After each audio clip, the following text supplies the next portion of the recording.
Olá pessoal, tudo bom? Estamos iniciando então a mais uma aula de ciências, beleza? Bom, na aula anterior eu deixei com vocês um resuminho para que vocês copiassem em seus cadernos para que hoje na aula nós pudéssemos fazer somente a explicação. Então, na aula de hoje está destinada a gente explicar todo o conteúdo que que vai ser trabalhado é, nessa e nas próximas aulas, tá certo? O conteúdo é o conteúdo relacionado a hormônios, tá bom?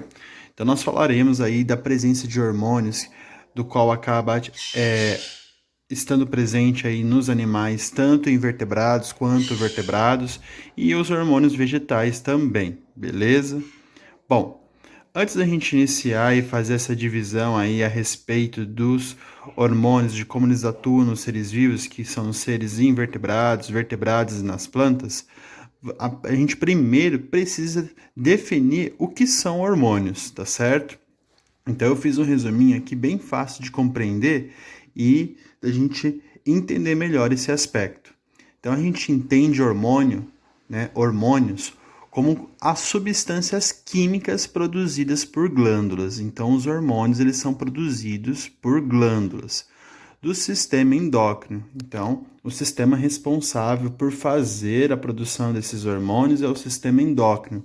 Por isso que quando você está com a pessoa tem alguma alteração hormonal, o médico especializado para cuidar aí desses hormônios é o endocrinologista, tá certo?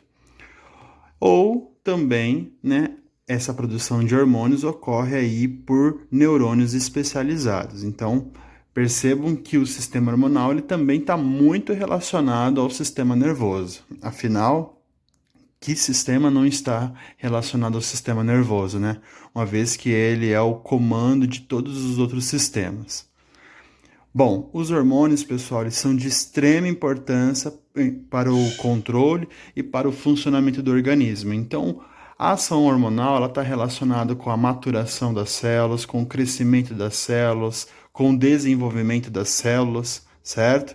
Então, ela está relacionada muito com o nosso metabolismo, por isso ela é extremamente importante. Ano que vem, quando nós formos para o 8º ano, voltaremos a falar um pouquinho a respeito dos hormônios, do sistema endócrino, mas vai ser focado aí na questão do corpo humano.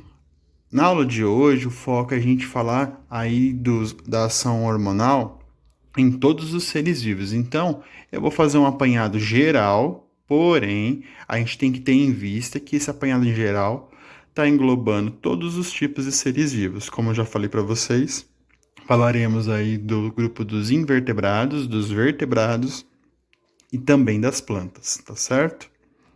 Bom, a composição dos hormônios ela é feita por proteínas e lipídios, tá certo? Bom, nos hormônios animais, eles, como eu já falei para vocês, olha lá, ele está relacionado então com o crescimento, com a maturidade sexual, né? A reprodução, a produção de gametas, a troca de tegumento, que no caso aqui é a pele, carapaça, né? E entre outras funções que os seres vivos, que os animais acabam desempenhando, beleza? Então, os hormônios eles atuam em todas essas relações. E as glândulas, que é onde são secretadas, né? São produzidas esses hormônios, são entendidas como um grupo de células que produzem e secretam essas substâncias, tá certo? Então, glândulas é um grupo de células que produzem e secretam essas substâncias chamadas hormônios. Das glândulas, pessoal, nós podemos classificá-las em 3 tipos. Nós temos a glândula endócrina, a glândula exócrina e a glândula mista. Quando nós vemos a palavrinha endócrina, endo significa dentro, significa que ocorre dentro da nossa circulação, certo? E a exócrina significa que ocorre fora, mas a gente vai ver melhor a definição. Então, a primeira glândula, que é a endócrina, ocorre quando produzimos hormônios e eles os secretam na circulação. É o que acontece, por exemplo, com a tireoide e a hipófise, tá certo? São dois hormônios que ocorrem aí sendo secretados na circulação. Já as glândulas exócrinas, pessoal, são aquelas que são produzidas e são eliminadas na superfície do corpo. É o que acontece, por exemplo, com o suor ou com o leite, no caso aí do animal do sexo feminino, que acaba produzindo leite, né? Então, a glândula exócrina tem essa função de produzir essas substâncias, como o suor e como o leite, mas que vão ser secretadas, vão ser eliminadas na superfície do corpo. Não vai ocorrer no interior do corpo, como acontece na glândula endócrina.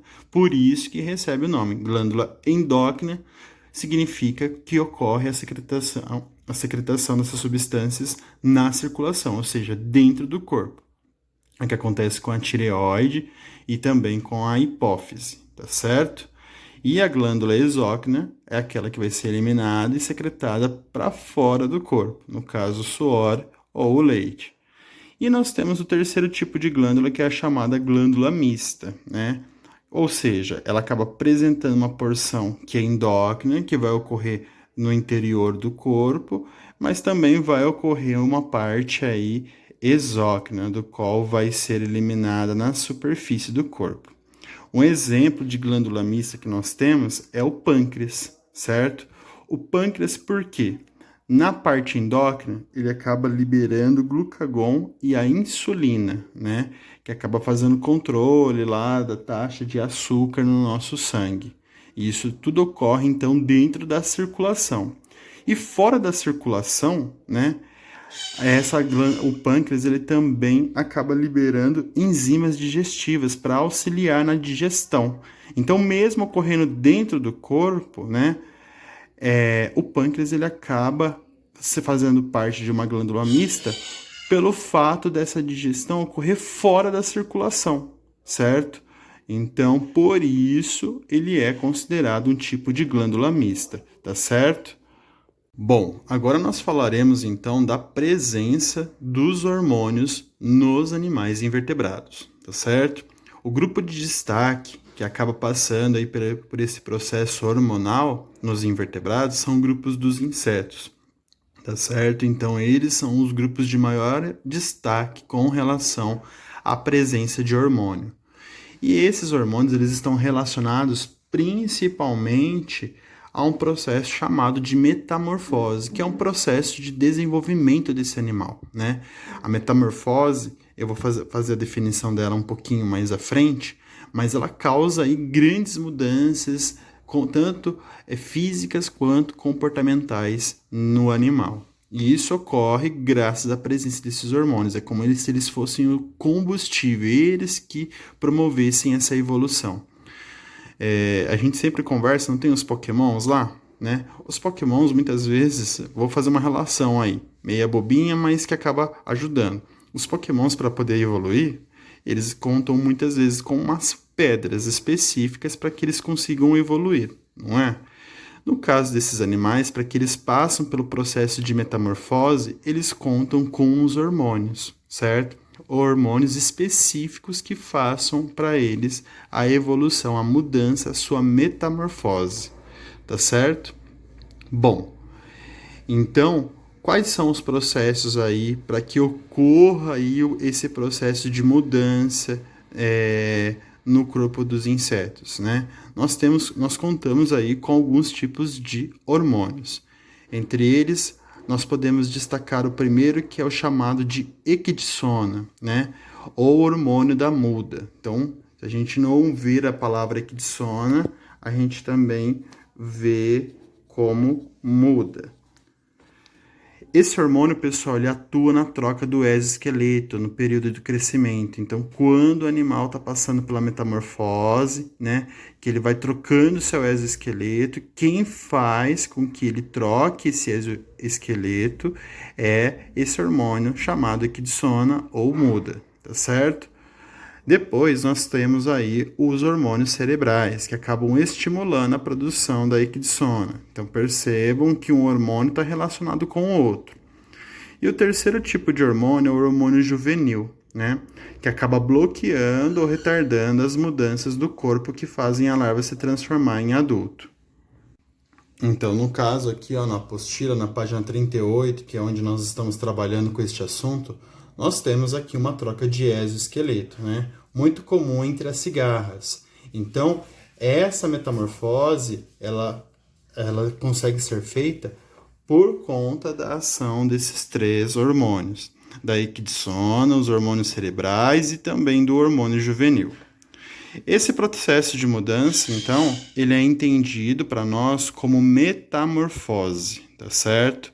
E o que significa a metamorfose, pessoal? A metamorfose, elas são as mudanças mais profundas que envolvem as transformações radicais na estrutura e no comportamento do animal. Então, ou seja, a metamorfose é toda aquela mudança que ocorre no animal de forma muito radical. Então, vai mudar fisicamente e também comportamental no animal, certo? A metamorfose ela pode ocorrer de duas formas. Ela pode ocorrer na forma completa ou na forma incompleta. Então, para poder explicar um pouquinho melhor o processo de metamorfose, eu fiz um esqueminha. Lembrando que a metamorfose ela não está presente só nos animais invertebrados, ela também está presente nos animais vertebrados, destacando-se aí o grupo dos anfíbios que nós falaremos adiante. Mas como a gente começou a fazer a divisão aí dos hormônios dos invertebrados, a gente está destacando essa metamorfose que ocorre nos animais invertebrados, tá certo? Então isso tem que ficar bem também explicadinho para vocês. Bom, então mais uma vez, a metamorfose é um processo de mudança bem radical que ocorre aí nos animais invertebrados, né? Mudando radicalmente o seu aspecto físico e também comportamental. Então, se o animal, às vezes, ele tinha um hábito de vida, ele acaba mudando radicalmente por conta da metamorfose, tá certo? E, como eu falei para vocês, nós temos dois tipos. Nós temos a metamorfose completa e a incompleta. Eu vou explicar primeiro a metamorfose incompleta, tá bom? A metamorfose incompleta é essa que ocorre nas cigarras, certo? E como que ocorre, né? Ela passa por esse processo de troca de exoesqueleto, né? De esqueleto externo, sem precisar jejuar. Então, à medida em que ela vai crescendo, ela vai produzindo os três hormônios principais, que são a equidisona, o hormônio cerebral, o hormônio juvenil, e ela vai fazendo essa troca de exoesqueleto sem precisar parar de comer, né? Sem precisar jejuar, ficar num tempo de incubação. Ela vai seguindo a vida dela normalmente, e à medida em que ela vai crescendo e esse exoesqueleto não vai comportando o tamanho do seu corpo, ela vai fazendo essa troca, tá certo? A muda. Já a metamorfose completa, ela consiste em que o animal pare de fazer as suas atividades, entre num período de incubação, ou seja, ele para de se alimentar, certo? Fica num período de jejum por um determinado tempo, do qual ele vai passar pelas suas transformações. Então, como ocorre o processo de metamorfose, pessoal? Então, após o adulto depositar os seus ovos aí numa superfície, que geralmente acaba sendo uma planta, esses ovos eclodem e dão origem para a gente a uma lagarta. Essa lagarta ela vai ter uma única função aí no início da sua vida, que é comer. Ela precisa comer bastante, porque ela vai gastar muita energia fazendo esse processo de metamorfose, tá certo? Então, depois que ela comeu bastante, né, que ela conseguiu ter aí armazenado bastante energia, ela começa a passar pelo processo de metamorfose. Então, ela vai procurar um lugar seguro, livre de vento, livre de predador, né? A natureza é muito perfeita nesse sentido. E lá ela vai conseguir depois fazer o seu casulo. Esse estágio em que ela faz o seu casulo e que ela se concentra no interior, é um processo que ela vai passar do início de jejum. Então, ela vai jejuar desse início até o seu desenvolvimento total. Então, ela fica sem comer todo esse período de transformação, né? Por isso, então, que no início aí do seu estágio, ela precisa se alimentar muito.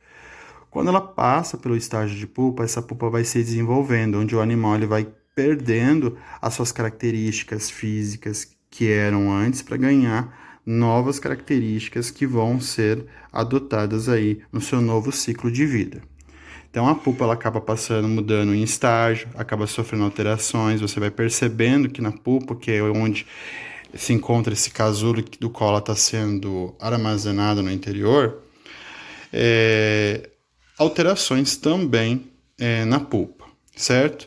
E depois que essa pupa acaba sendo, que esse animal acaba passando pela metamorfose total, ocorrendo essas transformações, o que vai acontecer?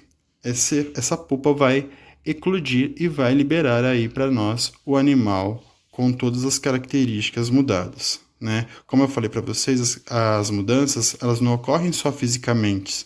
Não é porque era lagarta que se transformou em borboleta que ela também que passou pela metamorfose. A metamorfose ela está muito além disso. Ela também está relacionada com o comportamento do animal. Então, se antes ele agia de uma forma, com a metamorfose ele acaba tendo uma outra forma comportamental aí de se adequar ao ambiente, beleza? E aí ele passa pela fase adulta até iniciar o ciclo novamente aí, depositando ovos, transformando em lagarta, passando pelo estágio de pupas, se transformando em um jovem animal e indo para a fase adulta e sendo repetido esse ciclo. Esse tipo de metamorfose é a metamorfose completa, tá bom? Do qual o animal ele passa pelo período de jejum para que ocorra a metamorfose. A metamorfose incompleta, como eu falei para vocês, é a metamorfose em que o animal não deixa de se alimentar e mesmo assim ele também faz a troca do seu exoesqueleto, tá certo? Bom, por hoje é só então a aula de hormônios dos invertebrados, a aula geral de hormônios. Nossa próxima aula nós falaremos e estudaremos aí a respeito dos hormônios, de como eles atuam nos animais vertebrados, tá certo? Bons estudos para vocês e até mais.